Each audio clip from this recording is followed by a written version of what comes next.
Clover Week. This is a really fun and funny story and a really, really fun week that I think your children are going to get a hoot out of. So of course, Clover Week, is if you were here for our spring planning or if you watch spring planning, you'll know that Clover Week is kind of the week that we kind of nod to St. Patrick's Day. But of course, you'll notice even with the rainbows and Rainbow Week and potatoes and Potato Week, there's kind of a lot of little nods to Irish culture here for St. Patrick's Day. But Clover Week is when we'll kind of be doing a little bit more of that than the other weeks. So Clover Week is March week 2. Our story this week is The Colorful Beard. This is a hilarious story, honestly, of Rudabug finds a lucky 4-leaf clover, a lucky shamrock, and he is so excited about it. And then our little pink pixie tourmaline comes to snag it out of his hands, and in doing so, turns his beard pink. And Rudabug is slightly horrified. So he has a pink beard. He's like, what do we do? And so the fairies, so the little bit of in the know here of fairies. Fairies have their little wand brushes and they can turn things colors with their colors. So each of them have pixie dust to turn things their color. So Tourmaline, being a little pink pixie, just kind of spills her dust and turns everything pink. And so the fairies then kind of take turns trying to get his beard back to brown. But of course, when the red fairy tries, when Ruby tries, it just turns red and then it just turns yellow. And so it just kind of goes through the rainbow and he's having a heyday running around, and that's where you get this picture of Rudabug panicking, running through the garden as a green gnome with an orange beard. The song for this one is hilarious and just the whole thing is really funny and really entertaining. So how to make brown. Then Pearl comes, of course, and saves the day and teaches. Then you get a lovely little actual color theory lesson here, because how do you make brown? And so Pearl lays out how you make brown. You kind of get a lesson on complementary colors and how each color across from the color wheel kind of cancels each other out to make brown. So you have this lovely song where she's, oh, dearest fairies, gather round. I'll teach you how to make brown. And then they work together to turn his beard back brown. And he is greatly relieved to have his beard his proper color. So it's a fun, funny story, but also lovely color theory story as well. So if you ever need to make brown, it's a great little song to keep in your head. So our songs this week, we have 2 songs. My Lucky Shamrock. This is a great, of course, kind of St. Patrick's Day song. My Lucky Shamrock. It's a really, really fun one.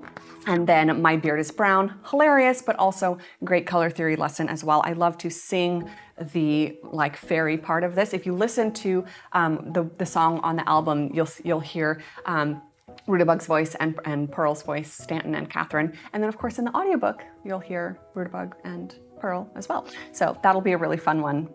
That'll be a fun one to record. So, but I like to sing this little fairy kind of color lesson while we do the painting this week. So you'll see. Hi, honey. Jumping in the chat. All right, so morning, we're gonna do Play-Doh. So last week we did our kind of modeling beeswax, but we are gonna come back to Play-Doh. So we're gonna do green Play-Doh, kind of for our Clover St. Patrick's week. So add a good amount of green in your Play-Doh this week and knead this up to a nice fresh batch of bright green Play-Doh for your Clover week and let them enjoy. Play-Doh is still just, even with my 7-year-olds, everyone loves Play-Doh, so it's fun.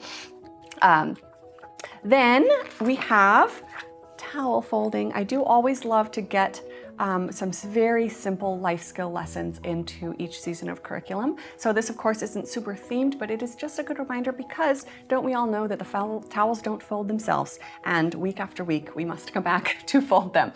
So if you were here in our previous seasons, we've done this before with our children, but yet again we are going to remind our children that we need to come back to some of the most basic chores. So towel folding, do with your children. I always love just slowing down, showing them how to neatly put the corners together, and it is very, very sweet. So fold some towels with your children, nice excuse to slow down.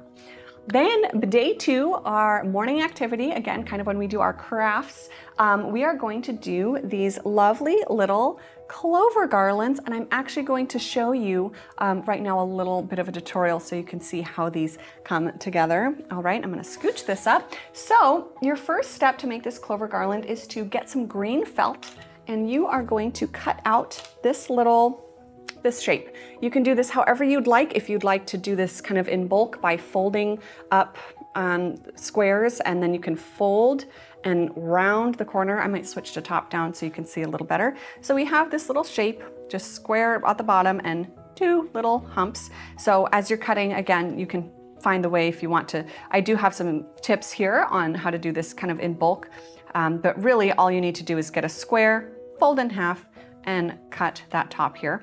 And then you're going to use your hole punch and punch 4 little holes, ding, ding, ding, ding, 1, 2, 3, 4, along the bottom edge here, all right? And then you're going to grab probably one of my favorite tools for early childhood handwork, your blunt tapestry needle. We use this a lot, and thread a green piece of yarn here. And the trick with this is that in a lot of times when you make garlands, you can still kind of adjust where the thing is. When we do this garland, it does tie it in place, so just keep note of that. So to make these, you're just going to thread your blunt needle here at the bottom, just in and out and in and out through those 4. And then we're going to not lose this. We're going to pull this through and we're going to repeat, and you can of course choose if you want to do a 3-leaf clover or a 4-leaf clover. Your choice. I gave my children the option and all of them seemed to want to do a lucky 4-leaf clover. So I will do that one. So we're going to just pull these up and kind of position these wherever you'd like it to be on your garland. Of course, this is just a little sample. And just weave in, out, right here. Pull it through, and I'll go ahead and do 4 because why not? It's part of our story that he finds a 4-leaf clover. All right, so 4 here. Then you're just going to tie this together. So I want to make sure if this is where I want this 4-leaf clover, then we're just going to tie this together like so. And this will just bring together our 4-leaf clover. Look at that. Ooh, isn't that lovely? And then of course you can do another one to really lock it in place to make sure it doesn't unravel. And there you have. Easy. So it comes together really easy, really beautifully. Of course, you can do 3 or 4, but very simple. And then of course you can repeat however many times to make a garland of whatever length you want. This one's pretty long, so you can do as many as you want to cover whatever window or whatever. But that is how you create a nice, simple little clover garland. Pretty fun. Any questions on that before I move on? Super cute, yay. Great, it's a very simple one if you know the tricks, all right? Lovely, all right, so let's move on to baking. As I mentioned, kind of our Irish theme week, we're gonna be doing Irish soda bread. I love this recipe and I love Irish soda bread. It's so yummy. So this is a really great one. A tip on this one, if you're doing a whole loaf, make sure it's not too tall because sometimes it'll brown a lot, but then the middle will still be kind of doughy. So you want kind of like a flatter loaf. If you're doing smaller, like child-sized loaves, it won't be too much of an issue, but this is something I've run into where I've done a nice like tall loaf and then it just like never finishes baking. So I would suggest a nice flat, not too tall, so that you just want to make sure it gets fully baked. But if you're doing the little ones for the little children, that's also really fun. But the bake time will also depend on how big it is. So look at what you're baking, keep an eye on it, poke it, test it. If it's getting too brown but still feels doughy in the middle, cover it. Just keep an eye on it to make sure it's doing what it needs to. I love to eat this with, we always have fresh strawberries or cheese, especially Irish cheddar cheese or jam. Super yummy, one of my faves.